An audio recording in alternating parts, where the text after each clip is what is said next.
Hi, I'm Bill O'Reilly. Thanks for watching us tonight. Sorry about the voice and all of that. It is allergy season here in the Northeast, and it just descended upon me. But anyway, we'll muddle through. A bad day for Obamacare at the Supreme Court. That is the subject of this evening's Talking Points memo. Consensus is that Solicitor General Donald Verrilli, representing the Obama administration, did not make a strong argument in asserting that the federal government has a right to force Americans to buy health insurance or anything else for that matter. Verrilli got caught when he tried to call the fine that would be imposed if Americans didn't buy health insurance a tax.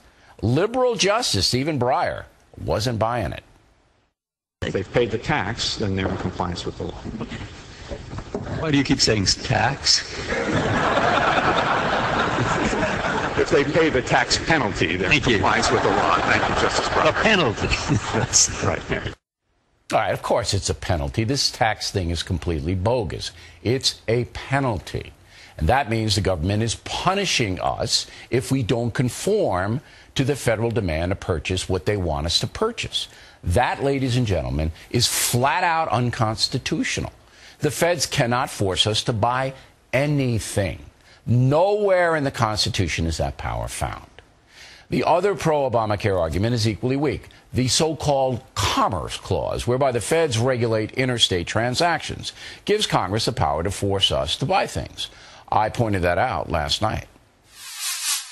One thing that the federal government compels you to buy. One thing. Well, let me say that under the Militia Act of 1792, people were compelled to buy muskets and powder.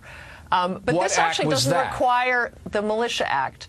This doesn't actually require people to buy health insurance. And I think it would be good if you read the legislation, because it doesn't. It imposes a penalty. And a penalty is different from forcing people to buy. That's compelling somebody to do something if you're going to punish them for not doing it. Now, the Militia Act of 1792, I'm sure we're all familiar with that. Very interesting. That was basically a mandate by the federal government to the 14 existing states at the time to raise a standing militia so the new nation could defend itself if invaded, as it was in 1812. The Militia Act had nothing to do with commerce, so Ms. Frederickson, with all due respect, was misleading you. Today it became clear in the Supreme Court that most of the justices are extremely skeptical of Obamacare.